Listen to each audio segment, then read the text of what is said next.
Okay, let's see where you're at with understanding the path.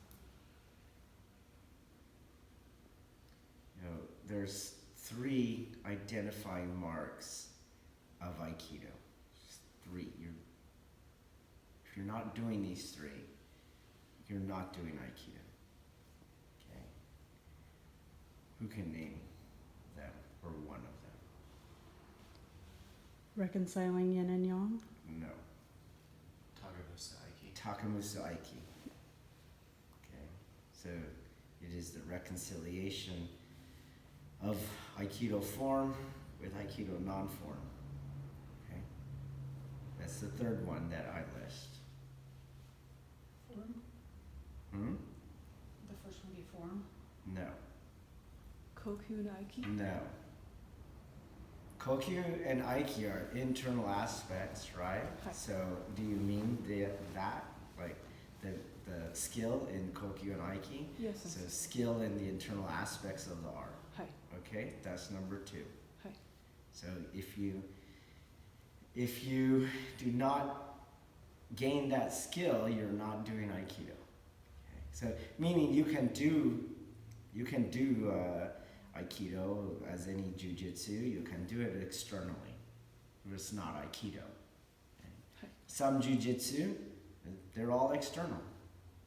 Okay? But Aikido has an internal aspect to it. What's the first one? And the most important one? Non-contestation. No. Non-contestation is an identifying mark of all Jiu-jitsu. All Jiu-jitsu have non-contestation. And in fact, every single martial art has non-contestation, right? Even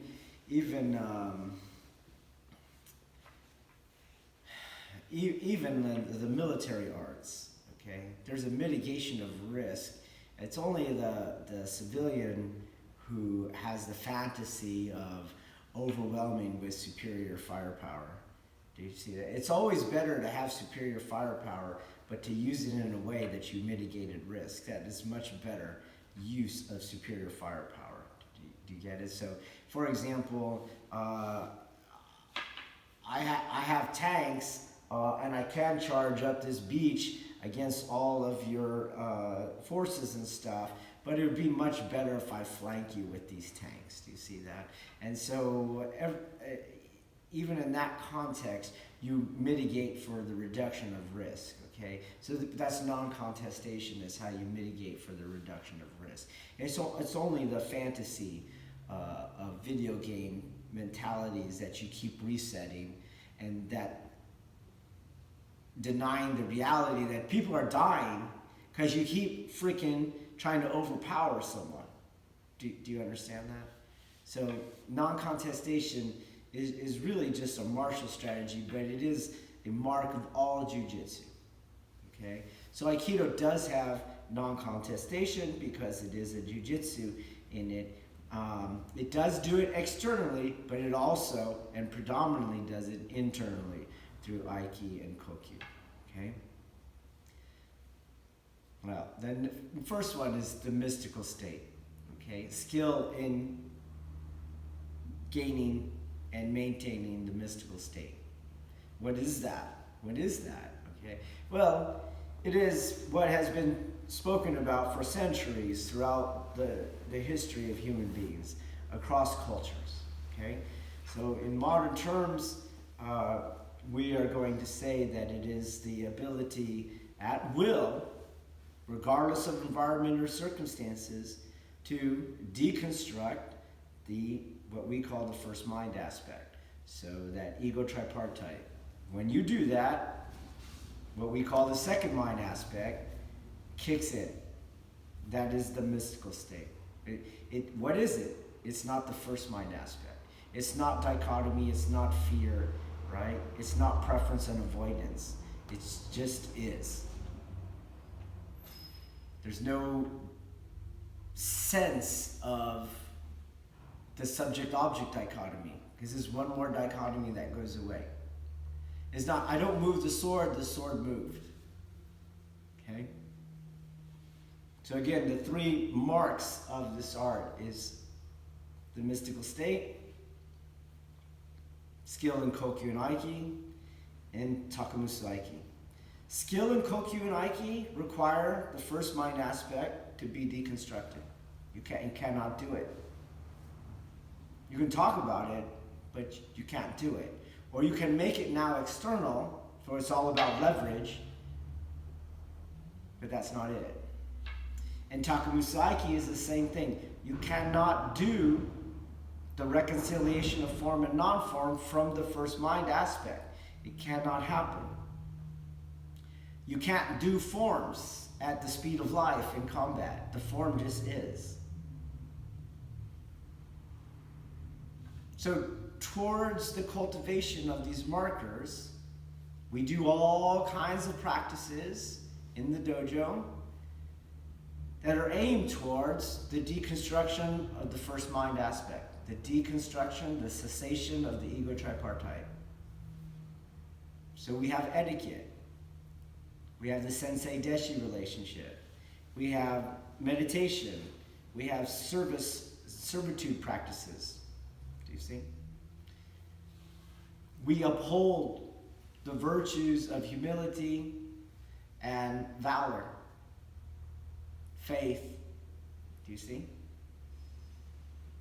And we culturally shame pride, fear, all forms of disengagement, retreating, cowardice. Right? If you think about it, we're not like loser, but a glance from me when you did it is enough to go, no. Do you understand? It's an old tool of cultivating virtue in human beings. So you have to have both the lesson and the negative lesson. So shame is what you call that.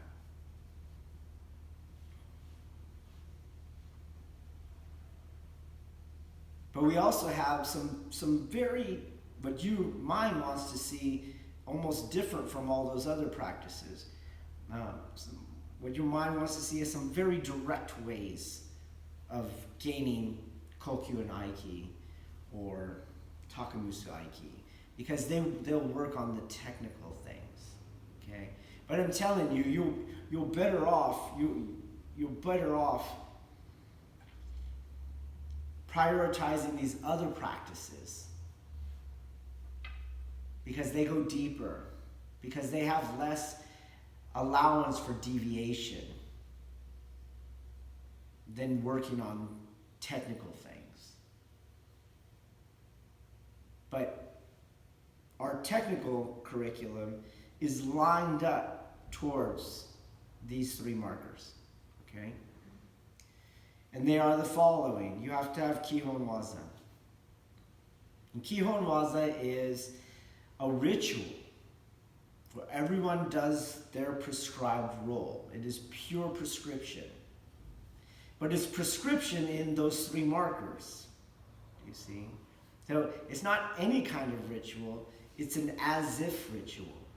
You're going to do the technique as if you have access to the mystical state, as if you have Kokyu and Aiki, and as if it is a reconciliation of form and non-form. From there, we have micro-drilling. In micro-drilling, we're going to take segments or sections out of the Kihon Waza to focus in on those parts only. But we're doing it for the purposes of those three markers. So for example, in the last class, they're trying to check our hip as we're going from clearing the guard to side control, right? And your ego tripartite wants to push back on what's pushing on you. You cannot deconstruct it. You're in an antagonistic relationship with the person that you're trying to control because you're trying to control them.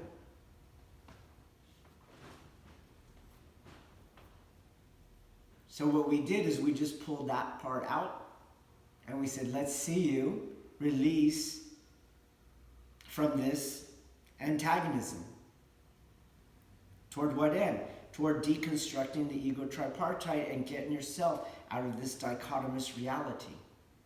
We just focused on that. And with the goal, as I said, if you're doing it right, an observer would never know that they pushed on me. Do you remember that? You wouldn't see it because I never contested it. You would think he's letting me by. You see? Those are micro drills. But they're aimed towards these 3 markers. The next level, because you're moving towards those 3 markers. So for example, you're moving towards Takamusa Aiki. The next level is what I have landed on calling Intensified Kihon Waza. It's something different than the first one. In the first one, it's an as-if ritual.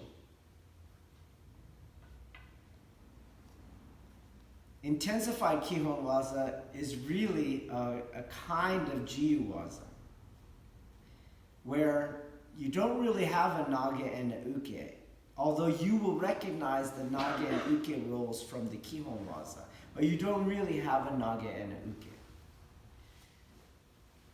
You have one person who is trying to knock the other person out of being able to do the form. And that other person is trying to knock the other person out of being able to do the form. It is, in a way, a kind of competition. But you can only compete with the 2 sides of the form. Do you understand? Okay? So,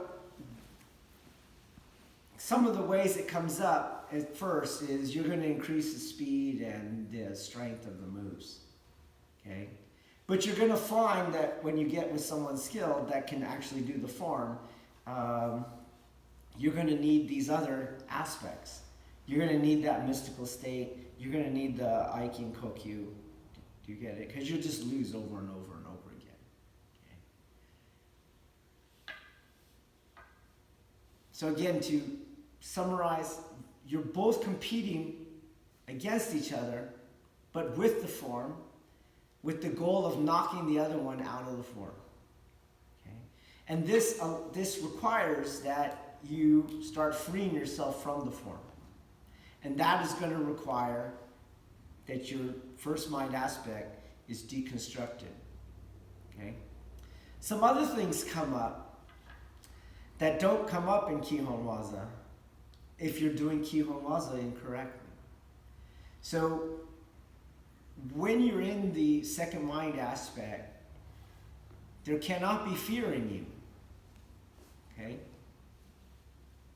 And so, there should not be contestation in you, because that's a fear response.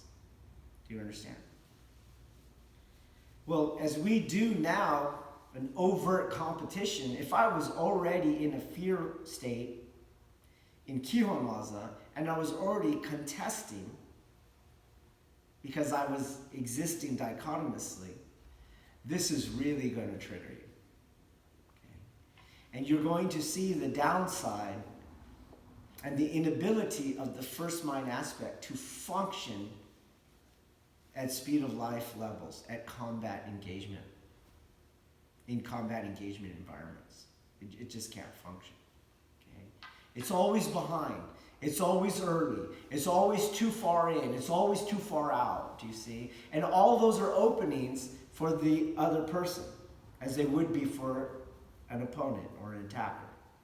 Okay? If you're doing it right, just like Kihon Waza, you'll be in the mystical state. You'll be in a kind of ecstatic state. There's a pleasure to it.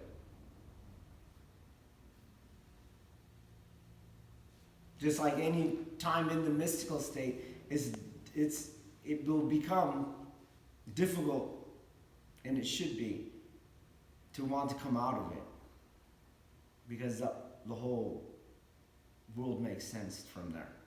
Even this chaotic environment of someone trying to hit me with a stick. Okay? And you may get hit with the stick, but you won't experience that the same way. But if you're in the first mind aspect, getting hit with a stick is going to continue to trigger the first mind aspect, and you will only get hit with the stick more. This is how intensified Kihon Waza works. Okay? When this happens, you can't get out of the first mind aspect. When that happens in intensified Kihon Waza training, you should be motivated to go back to Kihon Waza and start looking more for these three aspects. This Takamusaiki aspect, this internal aspect, and this cessation of the first mind aspect, the ego tripartite. Okay? Not all of us are there, obviously. Okay? So you always, generally, you don't do intensified Kihon Waza for a long time. And some people, there's no point in doing it. Okay? Because they're just so far still with as if rituals. Okay? But I think our two advanced people here can do it without killing you. And you'll see that that would have killed me. And then we can use it to observe ourselves through this lens that I just laid out for you. Do you understand? You also come to learn some martial strategies and tactics that are not as readily visible in the Kihon. Okay? So for example, a beginner mistake without any combat experience is you always try to rush your moves. But when you're competing against someone, you get more juice out of slow down their moves. Okay? So as you rush your move, you don't preoccupy me with your previous move. And I'm faster. You get as the opponent. So for example, in the Makio Tosh, you do it half-ass, Kirigaeshi is coming way faster than you can do the technique. Do you get it? Or another one, angle of deflections always appear to work. You see? Because we always imagine that we're strong enough to do it. But in weapons work, angle of deflections are too slow. They're way too slow. It's not just that as I always say, if you're strong enough, it'll work.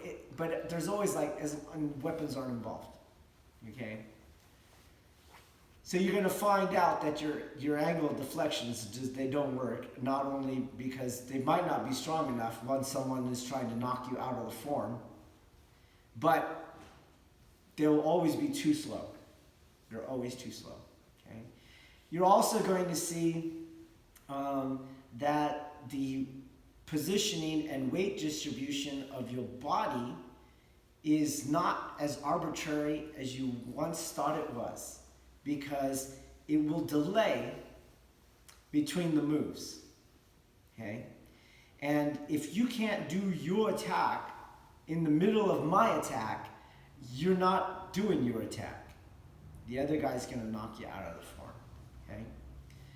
Now, you shouldn't let the word intensified only mean power and speed. It doesn't mean that. So, as for example, if I slow your move down enough, I don't have to move that fast. Do you get it? And if I am trying to move faster than you, I might not slow your move down at all, and then in terms of relative speed, I'm faster than you. Do you see? So I wouldn't go with just try to speed up on power. It's all about good technique. Okay?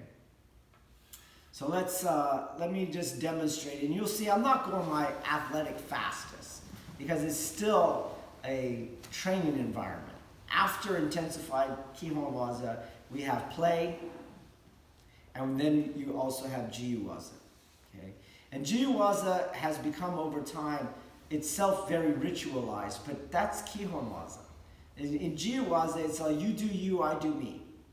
Do you get it? It's not you run at me like this, and then I do these 3 or 4 moves. That's not Jiu-Waza, okay? That's just Kihon Waza done without breaks between the reps. It's not Jiu-Waza, okay? Jiu means freedom, so it's free technique. You do you, I do me. Got it? So after Intensified Kihon, we still have play, and we still have Jiu-Waza moving us into Takamusa Aiki. Okay? So Intensified Kihon is still a ritualized, so to speak, training environment. Got it? So that's why you are restricted to defeat with the form and not be defeated with the form. So if you start going off the rails, that is all, you can't do it. It won't do what it needs to do. Okay? All right. So I'll demonstrate some. Okay.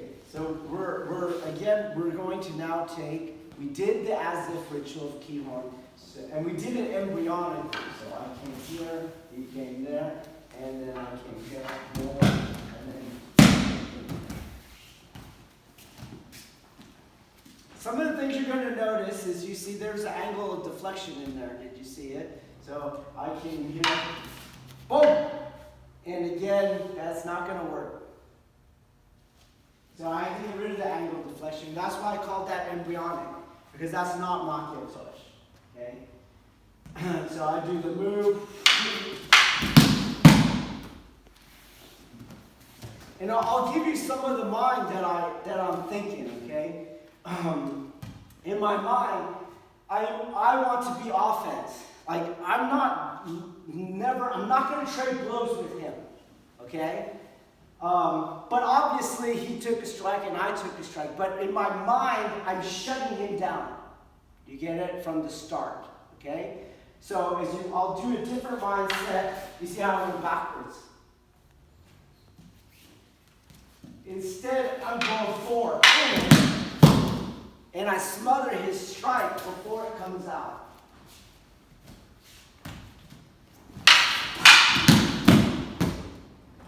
And you can see the timing too.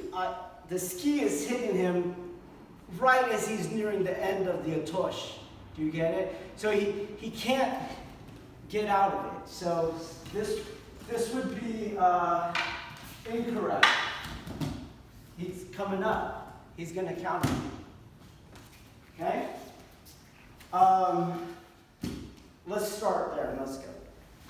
You can see I'm not going full speed, but it's intensified. Okay? Go.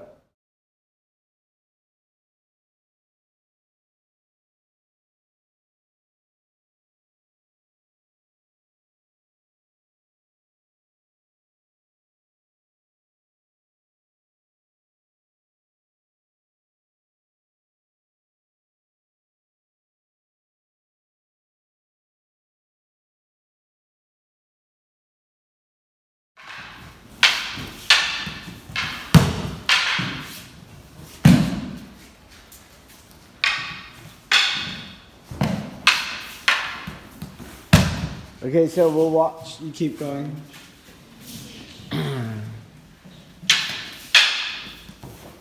Okay, so she got enough of the Suba and it knocked the sword into Rain's leg, and Rain cut her leg off. Okay, so you have to reconcile that atosh on the first one. Here we go, and you try to keep doing that. Okay, and then, but there's a gap after the atosha and the ski. So you're waiting like Kihon. Do you get it? You're going to reconcile that as you drop your center in the ukemi, and you're trying to get up and get out. Okay? A little better, but the first atosh sucked. And you could have got her on that sword. Better.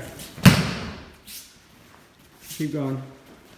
You try to get her with the sword by freeing it. Good. She got you. Do you understand? Rain got you. Okay? Because you moved in too far. You moved into her mind. Yep, got your leg again. Or you could have stood up on the end, okay? Good. Okay, so we'll watch again. We'll watch this one. This is good. Just the same thing. He's keeping the offense. The sword never gets out. You see, it's shut down right at its source.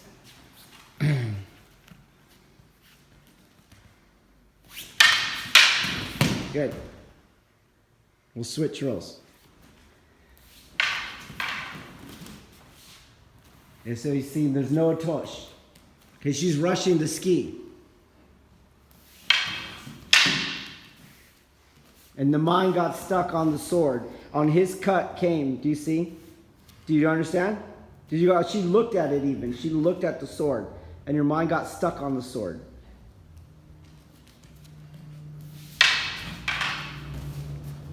Okay, but slow is it? So I can't slow down like Kihon. Do you understand? You can just take advantage of it. Good.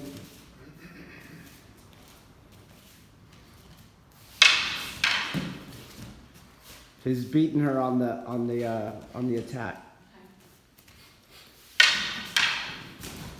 Okay, so your instinct, because you're dichotomous, is to speed up your makiatosh. Do you get it? And again, that's incorrect. Slow down his kirigaesh. So you have to increase the first otosh. Okay?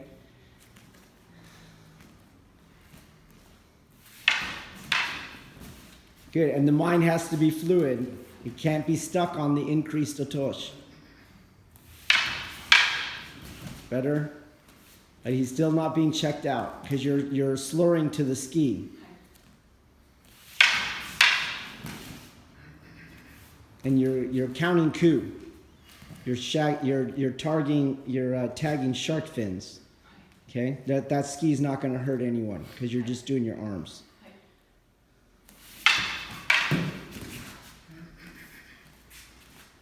Hey. Look at me, I'm the threat. Yes. You see? I hit you. Okay? So my mind is already on. I'm not doing forms.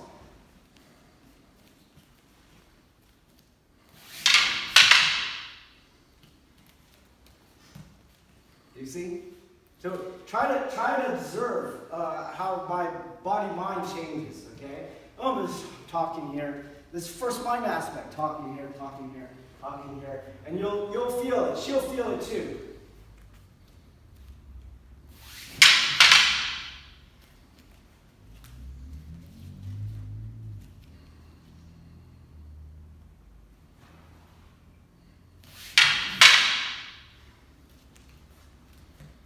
So you see, there's no atosh. Okay? So I don't have to take a kemi. Do you get it? No, I'm just sitting there. Okay? So we'll switch. In Kihon, I have to take a kemi because I have a prescribed role. In Intensified Kihon, I only take a kemi to reconcile yin and yang. If you don't have enough yang, it's reconciled.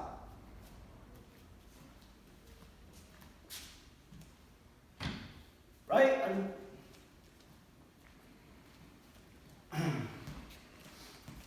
No, not here. Intact the center. You see? You see it. You want to go fast, but that's wrong. Go full. Okay? Attack the center. Start. You understand? Okay, so I'm going to let her pass that. Same exact thing. You see? I'll let her pass this one. So just like if I'm here and I'm going to fight you, I want that fist to be fast. Okay? So, boom. You see? I can put you in my hand. You understand? But it's not this.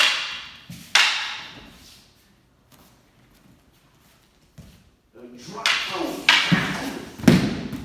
Do you see that? And then she's not taking your kemi because she has to. I mean, because she's prescribed. It's because she has to. I mean, that's intensified Kihon, okay?